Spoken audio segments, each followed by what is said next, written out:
Halo pemirsa, apa kabar Anda hari ini? Senang sekali saya Raden Merlias dapat kembali menemani Anda dalam sebuah program talk show inspiratif. Ini dia Bincang Sehati.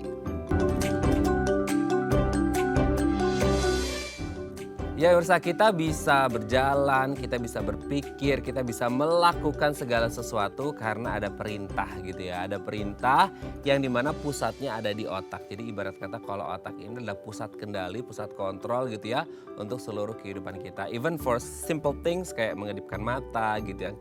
Gitu itu juga perintah dari otak. Tapi apa jadinya kalau akhirnya otak bermasalah karena tidak ada satu bagian pun yang tidak berisiko mengalami gangguan kesehatan termasuk juga otak. Nah, salah satu yang harus diwaspadai adalah tumor otak. Nah, apa sih penyebabnya? Terus bagaimana cara mengatasinya adalah topik yang akan kita bahas hari ini seputar tumor otak. Nah, ngomongin tentang tumor otak, kita tuh kayak sering gak sih Anda ngebaca atau dengar atau ngelihat gitu ya. Orang-orang bilang, aduh kalau kita keseringan sakit kepala gitu ya, kepalanya nyut-nyut gitu ya. Dan akhirnya berlanjut terus dan frekuensinya sering banget terjadi. Itu katanya bisa jadi ini tanda-tanda menuju ke tumor otak. Aduh serem banget ya.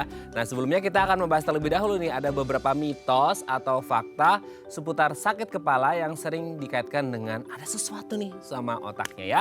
Oke kita lihat yang pertama pemirsa ya.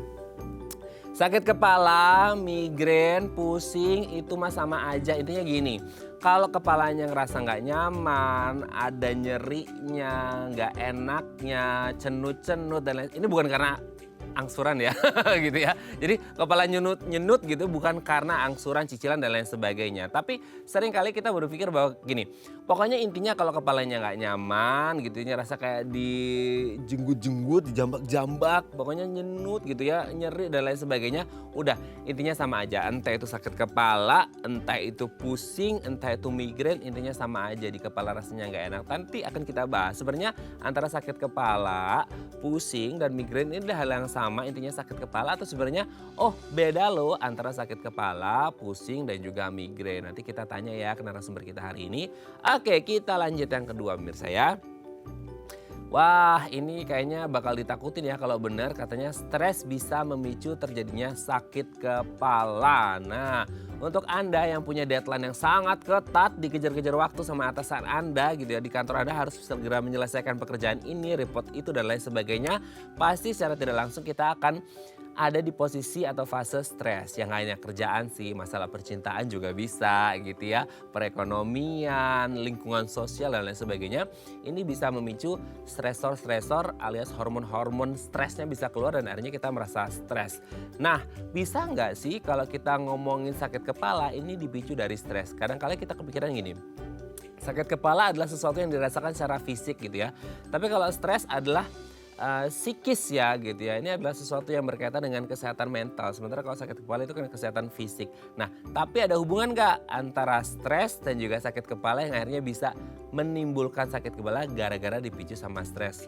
For any kind of stress ya, maksudnya stres dari berbagai macam faktor risiko yang akhirnya bisa menimbulkan sakit kepala. Nanti akan kita bahas ya. Oke kita lanjut yang ketiga pemirsa ya. Mengunci rambut bisa sebabkan sakit kepala. Nah ini beruntung bagi saya ya pemirsa ya. Karena saya nggak bisa ngunci rambut. Jangan ngunci rambut ya, dipegang aja susah tuh ya. gitu ya.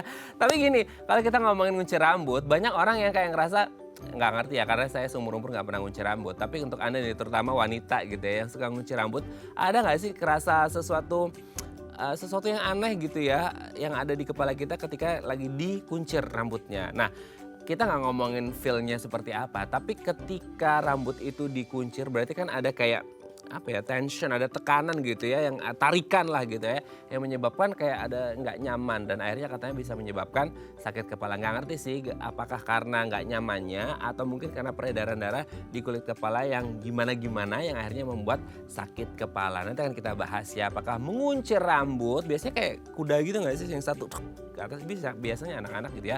Nanti kita bahas. Oke kita lanjut yang keempat menurut saya. Makanan atau minuman tertentu katanya bisa meredakan sakit kepala. Nah ini sering banget di Indonesia. Kalau lagi sakit kepala gitu ya, makan apa? Makan sup deh, sup yang panas gitu. Wah itu kan sambil lauknya gitu ya, kuahnya diserbut. Nah itu kan jadi kayak bisa merilis apa ya, rasa sakitnya. Jadi kayak painkiller yang alami lah ya gitu ya. Ketika kita makan atau minum sup hangat atau kita minum air jahe hangat dan lain sebagainya yang membuat badan kita sedikit lebih rileks dan akhirnya membuat sakit kepalanya bisa reda. Nah, apakah minuman atau makanan tertentu ini bisa mengobati atau sekedar meringankan atau meredakan, nanti akan kita bahas ya. Atau sebenarnya sugesti aja gitu ya yang akhirnya bisa membuat sakit kepalanya jadi lebih ringan seperti itu. Oke, kita lanjut yang terakhir pemirsa ya. Gigi berlubang katanya bisa menyebabkan sakit kepala. Kalau selama ini kan kita ngerti, aduh kalau sakit gigi berlubang pasti rasa nyeri, rasa nggak nyaman itu pasti selalu ada dirasakan gitu ya. Nah, makan ini cenut sakit. Nah, di luar rasa cenut sakit dan lain sebagainya, pasti akan kerasa langsung kayak ke kepala gitu. Gitu ya. Kayak nge-freeze gitu ya. Nah, akhirnya katanya ini bisa membuat sakit kepala karena bagaimanapun di dalam gigi yang notabene kita pikir itu kan sesuatu yang keras, ternyata mungkin ada saraf-saraf gitu ya. Akhirnya mengirimkan sensor nih. Oh, ada kayak aduh dung gitu ya. Nah, akhirnya bisa naik ke kepala dan bisa menyebabkan sakit kepala. Oke, itu tadi beberapa mitos atau fakta seputar sakit kepala dan kami akan membahasnya sesaat lagi. Tetap bersama kami di Bincang Sehati.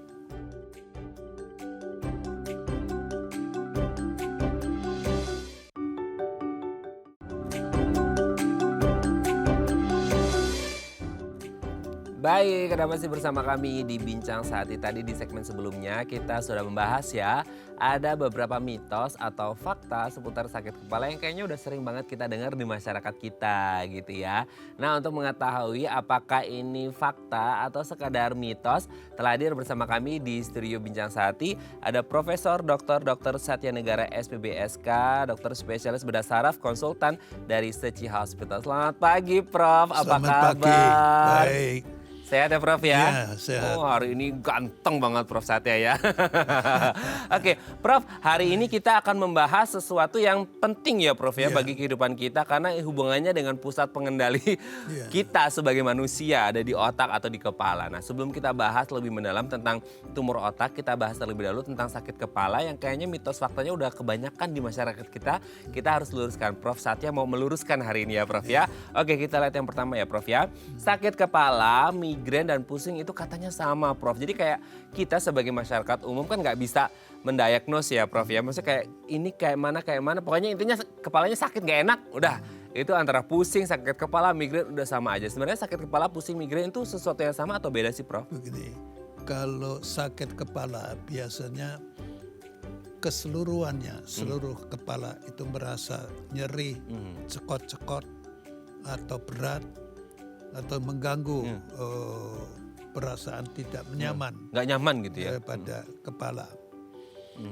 Itu adalah sakit kepala. Sakit kepala, menyeluruh dia ya? Menyeluruhnya. Oke. Kalau migrain atau migrain kalau bahasa Indonesia, yang disebut migrain itu adalah sakit kepala bagian kanan atau bagian kiri. Oh, sebelah aja? Sebelah baja. Ya. Itu istilahnya dulu ya. Istilahnya. Penyebabnya nanti. Ya. Kalau tentang pusing, pusing itu sebetulnya kalau bahasa Indonesianya 7 keliling. Berbeda dengan rasa nyeri. Kalau 7 keliling itu adalah biasanya gangguan di alat keseimbangan di belakang telinga, di otak kecil. Oh, nah di itu sini. ada alat keseimbangannya yang terganggu. Kalau gangguan di situ dia akan menjadi pusing. Nah, pusing itu bisa dari otak sendiri, kadang-kadang dari luar. Contohnya umpama kacamatanya tidak cocok, kadang-kadang menjadi pusing. Itu lain dengan yang apa disebut pusing. Pusing betul akibat dari gangguan otak atau di luar otak. Itu perlu dipisahkan. Dan pengobatannya juga berbeda. Oh, oke. Jadi memang beda ya Prof ya, antara sakit kepala, pusing dan juga migrain seperti itu ya. Jadi memang tidak bisa disamakan pemirsa ya antara sakit kepala, pusing dan juga migrain ya. Oke, terjawab ya Prof ya. Nanti kita lanjut yang kedua ya. Oke, kita bahas tentang stres. Nah, katanya ada yang bilang stres itu bisa membuat kita jadi sakit kepala. Oh, iya. Sakit kepala dalam artian bukan kayak pusing mikirin cicilan angsuran ya Prof ya, tapi lebih kepada kayak tadi yang Prof Satya sebutkan, menyeluruh sakitnya gitu ya. Tapi kadang kala kita kepikiran stres itu kan sesuatu yang berhubungan sama psikis ya, kesehatan mental. Tapi kalau sakit kepala kan fisik. Emang ada hubungan Prof antara stres dan juga sakit kepala? Oh iya ada. Biasanya stres. Stres itu biasanya pembuluh darahnya dia itu kram, mengecil. Sehingga otot-otot yang di sekitar kepalanya itu menjadi kaku. Kaku hingga menarik ke saraf-saraf yang di sekitar kepalanya. Maka terjadi sakit. Ya, yang biasanya yang dinamakan stres. Karena sakit itu patah hati itu yang sering terjadi. Itu untuk anak muda. Kalau sudah dewasa biasanya gajinya terlambat, itu yang pusing. Ya. Yang sakit kepala, bukan pusing ya. Bukan pusing, sakit kepala. Ya. Oke. Itu lebih banyak hubungan dengan tegangnya pembuluh darahnya mengecil sehingga menarik otot-otot di sekitar kepala dan leher. Itu yang dinamakan tension headache. Oh, oke ya. Itu bahasa Inggrisnya, kalau bahasa Indonesia itu sakit kepala akibat dari tegangnya otot-otot di sekitarnya karena stres. Nah, itu deh. Berarti erat kaitannya antara stres dan sakit kepala ya, Prof ya. Jadi kalau bisa jangan stres-stres supaya nggak sakit kepala. Nah, oke ya. Oke, kita lanjut ya, ada Prof yang ketiga. Mengunci rambut katanya bisa menyebabkan sakit kepala. Kalau ini fakta berarti saya nggak akan pernah ngerasain sakit kepala, Prof, karena nggak bisa dikuncir. Menguncir rambut. Kalau kuncir rambut biasanya itu contohnya di kulit rambutnya, kulit kepalanya sendiri ada semacam bisul. Apalagi semacam herpes dan lain-lain, itu sangat mengganggu dan sangat merasa nyeri. Kalau untuk kuncir sendiri, budaya kuncir kan sudah beribu tahun di bumi ini. Mereka kalau pusing sudah stop di tengah jalan. Ini masih sekarang dianggap masih cantik.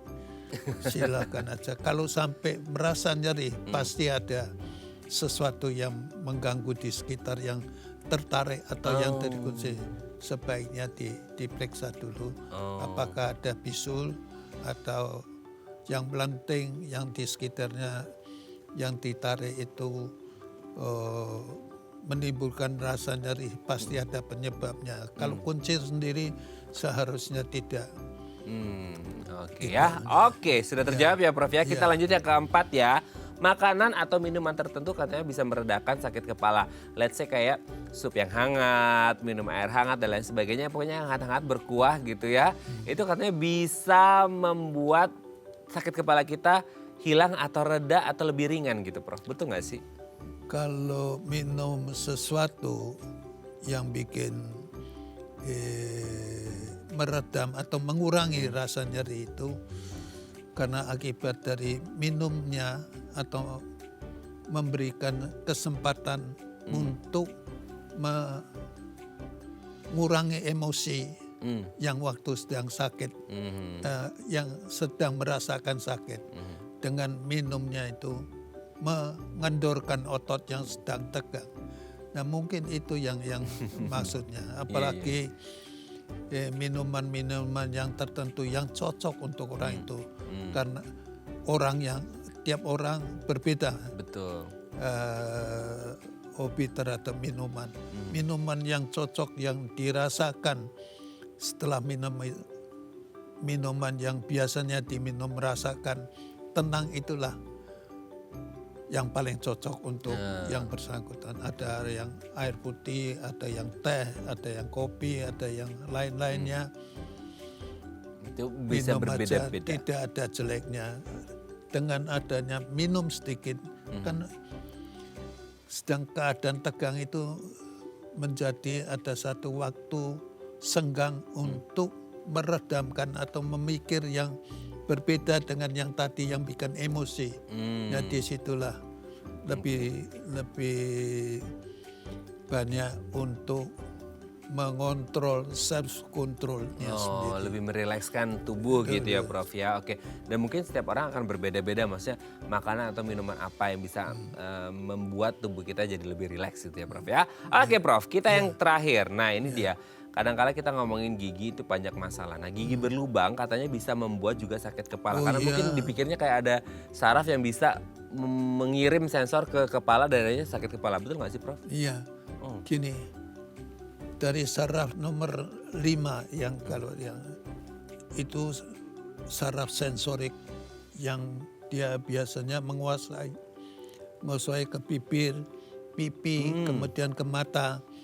Nah kalau kebetulan sarafnya itu cabangnya saraf-saraf itu akan menimbulkan rasa nyeri kepala. Jadi kadang-kadang dari dokter gigi karena sudah giginya sudah lubang dicabut dan lain-lainnya tetap merasa sakit kepala. Akhirnya dikirim ke bagian bedah saraf untuk mengobati rasa nyerinya. Itu akibat dari saraf nomor 5 yang dinamakan trigeminal neuralgia bahasa medisnya ya. Nah, itu yang berkaitan saraf yang dari otak yang menyabangi ke giginya itu terangsang atau terangsang lah, terangsang dari sesuatu yang berkaitan dengan pembuluh darah atau radang atau sesuatu bisul yang merangsang sakit Kepala. yang merangsang sarafnya sehingga nimbulkan rasa nyeri kepala. Oke, jadi ternyata betul ya gigi berlubang ada sarafnya yang mengirimkan sensor bahwa oh ada sesuatu yang bikin nyeri dan akhirnya berujung pada sakit kepala. Jadi kalau bisa jangan sampai berlubang giginya ya Iya, Prof ya supaya nggak iya, sakit kepala betul, gitu ya. betul. Oke Prof, terima kasih ini sudah terjawab mitos faktanya. Nanti kita lanjut lagi di segmen selanjutnya ngomongin tentang tumor otak ya Prof ya. Oke pemirsa, Oke. kalau Anda punya pertanyaan seputar tema kita hari ini boleh loh tanya-tanya di 021 290 3244 atau DM Instagram kami di @daifamily. Kami akan kembali saat lagi.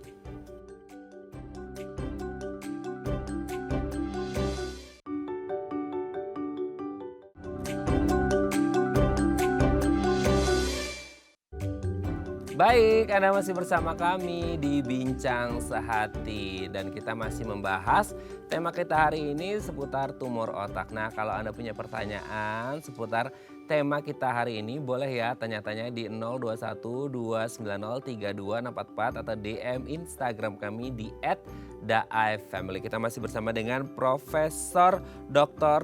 Satya Negara, SPBSK, dokter spesialis bedah saraf, konsultan dari Seci Hospital. Tapi pemirsa gini, kalau kita ngomongin sebelum kita ngobrol sama Prof Satya ya, kita ngerti bahwasannya ternyata tadi udah dibahas ya, kita tahu bahwa kepala kita ini adalah pusat pengendali dari segala-galanya gitu ya.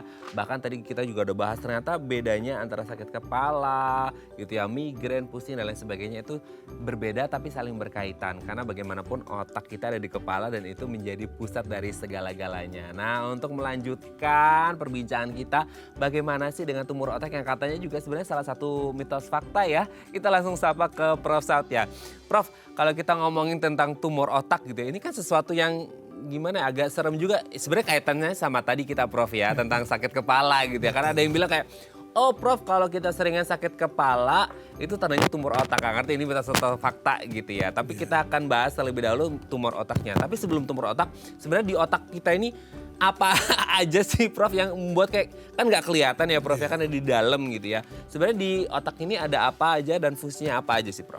Ya, sebetulnya istilah tumor otak itu adalah sekelompok atau satu jaringan selnya itu berubah menjadi abnormal. Dia membesar terus, tidak sesuai dengan perintah dari seharusnya. Seharusnya oke. tuh sel itu kan berapa saat dia pecah. Tapi ini dia pecahnya seenaknya sendiri sehingga mendesak. Dia Oke. menjadi satu gerombolan tersendiri yang mengganggu fungsi otak. Itu yang dinamakan tumor otak. Jadi kebetulan tumor otak itu adalah pekerjaan saya sehari-hari itu di bidang bedah bedah saraf. Iya, betul, bedah betul. saraf. Nah, tumor otak itu sebetulnya kalau bilang banyak sekali tidak.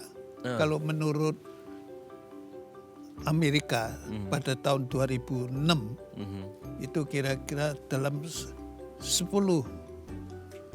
ribu, bukan 10, 100 juta, 100.000 orang, 100.000 orang. yang ada 20 orang terjadi tiap tahun tumor otak. Oke. Tapi sayangnya wanita lebih banyak sedikit daripada laki. Laki wanita 22, laki 16. Jadi lebih banyak wanita. Ya. Tapi ganasnya yang jinak malah sedikit, yang ganas yang lebih banyak. Oke, oke. Nah, sebaliknya di tiap negara itu berbeda ya. Berbeda. Mungkin Amerika kenapa menjadi banyak, lebih banyak lah datanya daripada negara lain, belum jelas penyebabnya. Betul. Yang jelas seperti di Jepang 9 orang tiap 100.000 orang per tahun timbul tumor otak. Nah, kalau Eropa ada yang 3, ada yang 8, berbeda-beda. Jadi keseluruhannya susah untuk menjelaskan kenapa di negara tertentu banyak, pada negara tertentu jumlahnya kok agak jomplang. Apakah teknik deteksinya kurang cakep atau memang keadaan yang sebetulnya begitu. Pokoknya tumor otak itu yang tidak enak. Kalau dibiarkan akan menimbulkan, mengancam nyawa, dan kedua dia akan merusak fungsi-fungsi tertentu sehingga kita tidak bisa hidup seperti orang yang sempurna. Oke, oke. Dan lebih gawat lagi adalah sakit kepala. Sakit kepala itu salah satu gejala. Betul. Kejang, lumpuh, mendadak koma, mendadak nyeret. Nah, ngomongnya susah. Nah, itulah gejala-gejala tumor yang sebetulnya Dirasakan perlu ya? diperhatikan. Oke. Ya, tumor itu, tumor yang dinamakan tumor kan tidak tahu. Yang ganas itu adalah kanker. Kanker. Kalau yang jinak tumor biasa, kadang-kadang bisa berapa puluh tahun baru membesar. Kadang-kadang berapa tahun membesar. Ada yang paling jelek adalah tumor di tempat lain yang menyebar ke otak. Nah itu cepat membesarnya dan mengganggu sekali. Selain organ lain terganggu, otaknya Otak juga juga ikut terganggu. Jadi seluruh tubuh terganggu. gitu ya, Prof, ya? Pengobatannya juga masing-masing berbeda. Beda. Oke, sebelum kita ngomong pengobatannya, Prof, ini sudah ada yang telepon nih ya. Iya. Mau ngobrol ke Prof Satya nih. Kita sapa terlebih dahulu ya, Prof ya. Iya, oke. Halo, selamat pagi. Dengan siapa di mana?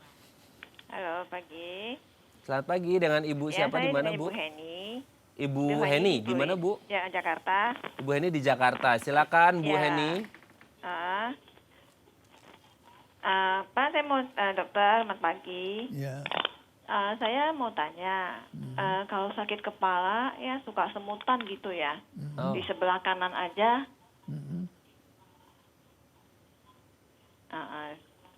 Apakah Itu kenapa ya dokter ya? Oke. penyebabnya? Kenapa sakit kepala sebelah kanan semutan gitu ya Oke. maksudnya? Bu Heni Umurnya itu berapa ya?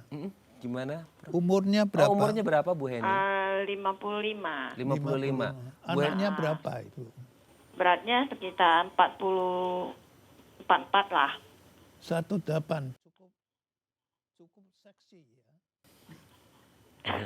Ya. ideal ya, proporsional ya. Oke, Oh, maksudnya nggak ada kasus 108 obesitas. Ini- besar loh. Siap. Iya, saya tekanan darah saya belakangan ini suka turun naik ya. Saya Tekanan darahnya suka turun naik ya. Paling tinggi kalau boleh tahu berapa ya, Bu Heni? kalau waktu sebelum dari ininya biasa memang sekitar 96-60-an gitu. Nah, terus belakangan ini karena ada masalah jantung ya katanya ya, klepnya, terus kemarin sempat tinggi terus capek, terus dikasih obat konkor, terus saya minum, terus rendah. Ibu, Nah, kalau nggak minum dia jantungnya debarnya kenceng banget. Ibu pekerjaannya apa ya, Bu? Ibu rumah tangga, Ibu rumah tangga. Anaknya berapa, Ibu? anaknya 1. Anaknya 1. Oke. Bu Heni, kalau boleh tahu ini sering muncul ininya sakit kepalanya, kesemutannya atau hilang timbul atau gimana? Hilang timbul udah lama sebenarnya, tapi saya cuekin, tapi belakangan ini kok kayaknya makin berasa gitu. Biasanya diminumin obat atau dibiarin aja dibawa istirahat atau Enggak, gimana? saya pijit-pijit aja gitu. Oh, oke. Sudah berapa lama, Ibu? Udah nggak tahu juga lah ya. Udah lama bertahun-tahun ya Bu ya? Iya, Begini, udah Bu, mungkin Oke. sakit lah ya. kepala itu belum tentu semua tumor otak. Oke. Maka sebaiknya Ibu datang kemari karena untuk menentukan penyakit tumor otak atau bukannya itu ada pemeriksaan yang Oke. sangat mudah dan tidak ada side effect-nya. Nanti Oke. kita akan Jawab. menentukan penyakitnya dan sekaligus mengobatinya. Oke ya. Oke Prof, sebelum dijawab kita tutup dulu ya. Ya, Teleponnya Bu Heni. Terima kasih ya Bu Heni yang ada di Jakarta. Kita akan coba jawab. Prof gimana nih? Bu Heni usia 55 tahun ya kalau nggak salah tadi ya. Kemudian ada riwayat kadang tekanan darahnya kadang tinggi, kadang rendah, ada jantung juga yang dirasakan tuh sering kepalanya sakit sebelah gitu. Itu kayak indikasi ke migrain kayaknya ya Prof ya. Ya, Tapi dia rasa kayak kesemutan dahsyatnya juga dan akhirnya ya hilang timbul. Itu gimana Prof? Begini, sakit kepala itu belum tentu urusan dengan penyakit dalam tengkorak. Oke. Dari luar tengkorak juga bisa menimbulkan sakit. Baik. Contohnya seperti tadi, tensinya tinggi juga Betul. mengganggu. Kalau tensinya tinggi, pembuluh darahnya menekan sehingga berasa sakit kepala. Dan penyakit mata juga bisa. Contohnya ada tekanan matanya tinggi, termasuk gigi, ya, Tadi ya Ibu termasuk lubang, iya betul. termasuk stres yang lain-lainnya kita tidak tahu persis. Kalau sudah diperiksa dengan alat yang tertentu, sudah jelas kalau tidak ada apa-apanya, tinggal cari obat yang pas. Mudah-mudahan gampang sembuhnya. Oke, jadi jangan self diagnose bahwa ini akan menuju ke tumor otak, enggak ya Prof? Yang banyak. Jangan nentukan sendiri. Ya, bukan dokter itu jangan nentukan sendiri. Dokter pun kalau bukan bidang bedah saraf atau yang biasanya menangani tumor otak, jangan kesusu untuk menentukan. Jangan tergesa-gesa menentukan penyakit tumor otak. Karena tumor otak seperti tadi yang dikatakan kalau di Indonesia yang kalau menurut statistik memang banyak sekali tidak. Tapi kalau melihat dibandingkan dengan kanker lain jauh lebih sedikit. Maka jangan mendadak, jangan terlalu tergesa-gesa untuk menentukan diri sendiri adalah tumor otak. Baik, oke. Semoga ini bisa menjawab pertanyaan Bu Heni yang ada di Jakarta ya. Jadi jangan takut dulu ya. Maksudnya hari ini kita bahas sakit kepala tapi bukan berarti indikasi ke tumor otak. Kalau boleh ya medical check up dulu ya Bu Heni. Kalau dirasa kayak aku kurang nyaman deh karena udah sering hilang timbul munculnya sih sakit kepala yang bikin kesemutan juga rasanya gitu ya. Boleh langsung medical check up untuk mengetahui ada apa gitu ya. Semoga tidak ke yang aneh-aneh gitu ya Bu Heni ya. Terima kasih sudah menghubungi kami. Kita lanjut lagi nanti setelah break ya Prof ya. Oke pemirsa, kalau Anda masih punya pertanyaan boleh tanya-tanya di 021 290 3244 atau DM Instagram kami di @daifamily. Kami akan kembali saat lagi.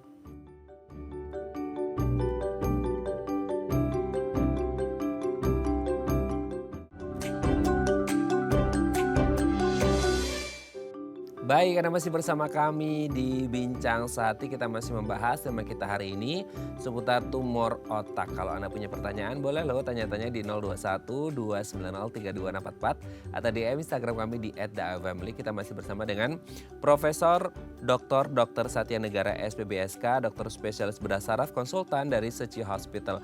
Oke, Prof Satya, sebelum kita lanjut, ini ada penelpon, kita sapa terlebih dahulu ya. Halo, selamat pagi, dengan siapa, di mana? Selamat pagi. Tok tok tok. Selamat pagi, dengan siapa, di mana? Halo.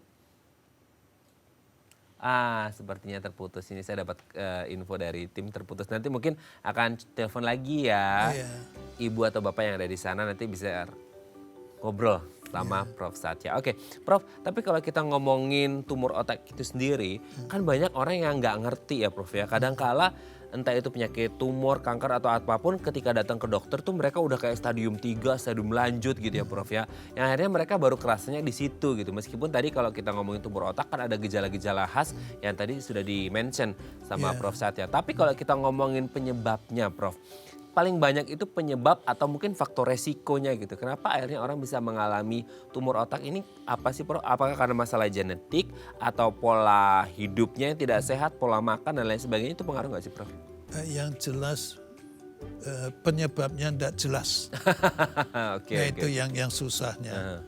Sejak saya belajar bedah saraf, kebetulan hampir 60 tahun yang lalu, waktu itu baru mulai bedah sarafnya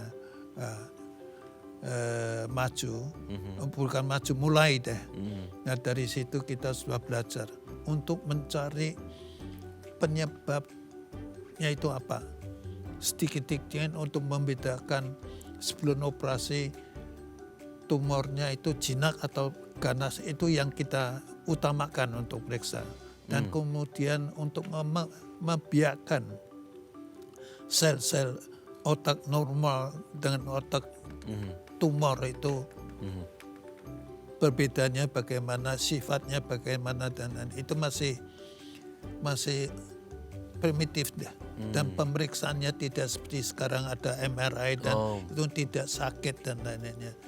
Yang jelas penyebabnya tidak jelas. Tapi kalau yang gejalanya, kalau sakit kepala yang tidak sembuh-sembuh, atau kadang-kadang sudah dewasa mendadak kejang, nah itu perlu datang ke dokter. Dan kemudian merasa badannya ada lemas bagian, atau merasa yang berbeda kanan dengan kiri, selain penyakit umpama stroke dan lain-lainnya. Kita perlu dibedakan tumor atau stroke atau dan lain-lainnya. Ada penyakit itu bukan tumor aja. Pembuluh darah di otak itu sangat banyak sekali. Nah, penyakit pembuluh darah yang dari lahir maupun yang setelah lahir, itu yang membesar pun kadang-kadang susah untuk membedakan gejala tumor atau penyakit pembuluh darah atau stroke. Maka perlu ada pemeriksaan yang lebih detail. Karena pemeriksaan itu tidak sakit, tidak ada side effect. Oke. Dan cepat, kira-kira setengah jam atau udah selesai ya? Sudah langsung tahu. Maka silahkan datang ke rumah sakit yang memiliki fasilitas yang lengkap. Akan mudah ditemukan. Nah setelah mudah ditemukan, nah bagaimana cara pengobatannya, itu tiap kasus berbeda caranya. Di situ perlu kita mendiagnosis ya. Diagnosenya, dan kemudian itu sampai diagnosa ya. Nah, nanti pengobatan lain lagi. Okay. Apalagi penyakit contohnya di paru-parunya ada sesuatu, tapi setelah itu menjadi lumpuh atau batuk, sakit kepala, Nah itu perlu kadang-kadang dari paru-paru yang menyebar ke otak itu cukup banyak. Nah itu yang sulit untuk mengatasi, untuk memberantaskan kesemuanya paru-parunya termasuk tumor otaknya sendiri. Tapi makin lama makin maju, alat makin baik, akan memperbaiki quality of life dan sekaligus memperpanjang nyawanya serta lebih bisa enjoy keindahan duniawi ini. Ini yang paling penting. Tapi Prof, kadang-kala kita mungkin sebagai, kalau Prof atau dokter yang lain mungkin paham ya, apalagi setelah melewati pemeriksaan-pemeriksaan untuk menegakkan diagnosisnya seperti itu. Tapi kalau berbicara masalah umum, let's say kayak sakit kepalanya Prof. Sakit kepalanya kalau meskipun kita penyebabnya nggak tahu penyebabnya apa gitu ya, nggak jelas seperti itu. Tapi kalau sakit kepalanya sendiri, identifikasi untuk mengetahui bahwa ini sakit kepala yang biasa dan ini menuju ke tumor otak, ada bedanya nggak sih Prof? Selain frekuensinya? Itu sulit sekali. Tetap harus diperiksa. Kalau contohnya, minum obat minum obat di toko obat di pasar atau mau di warung, di warung ya, sakit kepala dengan obat sakit kepala itu bisa menghilangkan, tidak jamin bahwa itu bukan tumor juga, tapi sedikit-sedikitnya enteng, itu masih bisa diatasi. Tapi kalau sering berulang-ulang, maka mau tidak mau harus diteliti lebih maju. Kadang-kadang penyakit, contohnya ada infeksi di sinusitis, mata, telinga, tenggorokan, amandel, dan di dalam darahnya kekurangan sesuatu atau kelebihan sesuatu membuat sakit, itu perlu diteliti lebih lanjut untuk menentukan itu tumor atau bukan. Jangan-jangan bukan tumor diobati tidak sembuh. Harus teliti sekali itu dengan dokter yang sangat.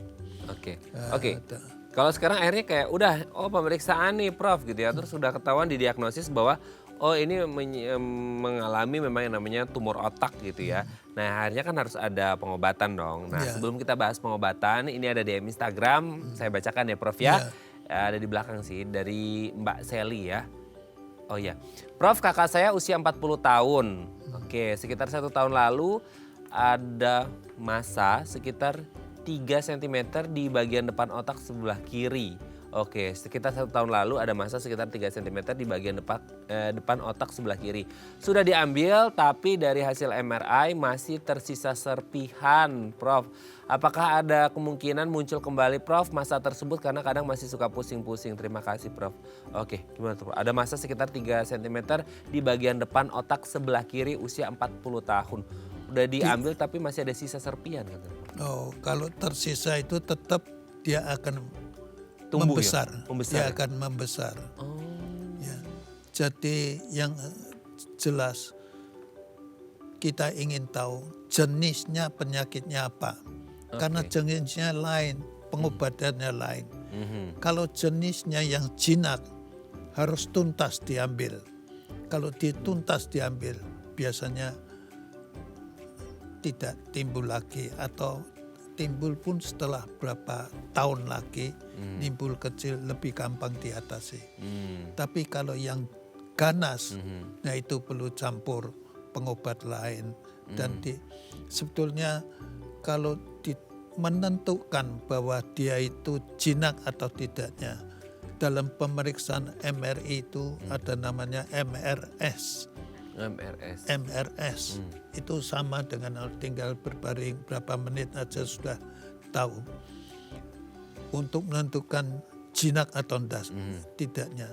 Karena pengobatan atau operasi jinak dengan yang ganas agak berbeda sedikit tekniknya. Maka setelah menentukan, terutama dengan patologi, sudah diintip bahwa dia jinak atau ganas. Nah selanjutnya perlu radioterapi atau tidaknya, kemudian perlu kemoterapi apa tidaknya, atau obat-obat lain dan tidaknya, itu perlu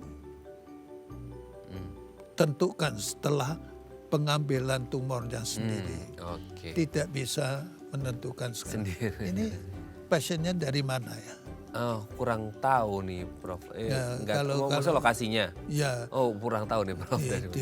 Di tempatnya, kemudian fasilitasnya ya. Oke. Itu mungkin sangat mempengaruhi sekali. Oke, mungkin nanti untuk Mbak Sally bisa langsung menghubungi Prof. Satya ya di Seci Hospital kalau memang ada kelanjutan follow up-nya gitu ya, bisa langsung menghubungi Prof. Satya di Seci Hospital yang ada di Jakarta ya. Terima kasih Mbak Sally ya, salam untuk kakaknya, semoga sehat selalu. Oke Prof, nanti kita lanjut lagi di segmen terakhir ya. Oke pemirsa, kalau Anda masih punya pertanyaan boleh ya tanya-tanya di 021 290 3244 atau DM Instagram kami di @theifamily. Kami akan kembali saat lagi.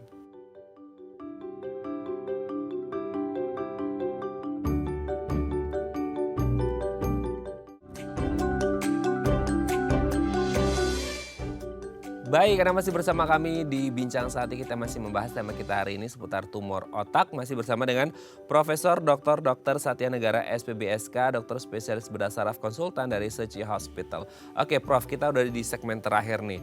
Kita sekarang fokus ke pengobatannya Prof. Sebenarnya pengobatan kan tadi Prof beda ya antara yang jinak sama yang ganas seperti itu. Nah sebenarnya kalau kita berbicara secara universal, pengobatan seperti apa yang dilakukan untuk pasien tumor otak, Prof?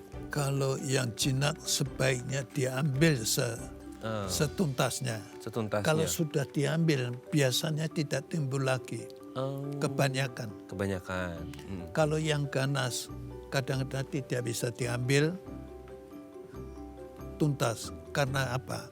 Karena susah membedakan mana yang tumor, mana yang sel yang normal. Kadang-kadang seolah-olah seperti pasir ditetes air untuk membedakan mana yang mengandung airnya, mana yang kering betul. Itu kadang-kadang agak sulit yang di borderline. Maka diambil sedapat mungkin, tapi kalau yang diragukan itu tumor, harus diambil setelah selesai kita menunggu hasil patologi. Setelah patologi menentukan perlu disinar atau tidak. Sinar ada gamma knife, ada Linex. Kalau Linex di rumah sakit kita sangat baik sekali karena bisa mengikuti gerakan tumornya sendiri, dan kemudian di sinar sampai cukup supaya dia tidak tumbuh lagi. Nah setelah itu dengan sinar saja biasanya tidak cukup, makin lama harus pakai obat-obat anti tumor yang dinamakan kemoterapi. Kemoterapi ada ya imunterapi, akhir-akhir ini akan menimbul yang dinamakan genom terapi dan lain-lainnya. Mudah-mudahan kalau tentang yang ganas sekali hasilnya kelihatannya kurang bagus. Tetap nyebarnya lebih cepat, satu, dan kedua susah untuk membedakan tempat yang normal dan tidak normal. Kadang-kadang kalau yang normal dia ambil, nanti dia menjadi lumpuh. Kita juga tidak inginkan itu ya. Dia setelah dioperasi menjadi keadaannya lebih jelek daripada sebelumnya. Sedikit-sedikit kita melakukan sesuatu pengobatan itu akan lebih membaik daripada sebelum operasinya. Nah itu yang pertama. Dan kedua, untuk memperbaiki quality of life. Dan ketiga, sebaik-baiknya umurnya diperpanjang dengan kondisi yang tidak terlalu tergantung pada orang lain. Kalau bisa sendirian. Nah kebanyakan kalau yang ganas sekali ya perlu dibantu di tempat kamar yang khusus dan lain-lainnya. Nah, selain itu ya fisioterapi, Betul. gizi yang cukup untuk jaga penyakit jantung, yang lain-lainnya penyakit yang terpengaruh pada tubuh bukan otak saja perlu diatasi. Karena manusia selain otak, segala organ itu tidak bisa dipisah satu dengan yang lain. Harus disehatkan ke semuanya. Selain otak, seluruh tubuh kita harus disembuhkan. Maka perlu pengawasan dan pengobatan yang selain tumor otak sendiri, tubuh yang lain perlu diawasi dengan baik, terutama dikubitis. Oh, di sini ya, Prof? Ya, terlalu banyak menjadi dan makan kadang-kadang harus pakai selang dan waktu dan macam-macam ya. Itu selama perawatan ya, Prof? Perawatan. Pengobatannya ya? Ya. Oh, oke. Tapi kalau tumor otak sendiri, biasa operasi pertama, kedua radioterapi, gamma knife termasuk. Gamma knife bisa sebelum operasi atau sebelum. Dan kemudian kemoterapi dan imunoterapi dan kemudian genomic terapi. Oke, Prof. Terima kasih. Terima kasih. Ini hari ini kita banyak dapat ilmu dari Prof. Satya, tapi sebenarnya waktu cepet banget kayaknya, Prof. Ya. Kayaknya masih banyak yang harus kita bahas. Next time pokoknya Prof. Satya harus datang lagi ke sini ya. Kita bahas lagi ya, Prof. Ya. Masih merasa kurang. Masih merasa kurang karena ilmunya banyak nih yang mau kita gali dari Prof. Satya gitu ya. Terima kasih Prof. Satya. Semoga ini bisa menjadi catatan penting dan bekal baik kita. Semoga kalaupun mungkin ada pemirsa di rumah yang quote and quote masih mengalami tumor otak gitu ya, tetap semangat. Dan kalau perlu, kalau belum pernah ketemu Prof. Satya, segera ketemu Prof. Satya gitu ya di Suci Hospital. Terima kasih ya Prof ya. Sehat terus, salam untuk keluarga di rumah dan teman-teman tim di Suci Hospital. Terima kasih ya Prof. Selamat pagi, sehat selalu Prof. Oke pemirsa, itu tadi perbincangan kita dengan Prof. Satya. Semoga bermanfaat ya. Saya Raden Matlias pamit. Sampai jumpa dan selamat kembali beraktivitas di hari Selasa yang indah ini. Sampai jumpa.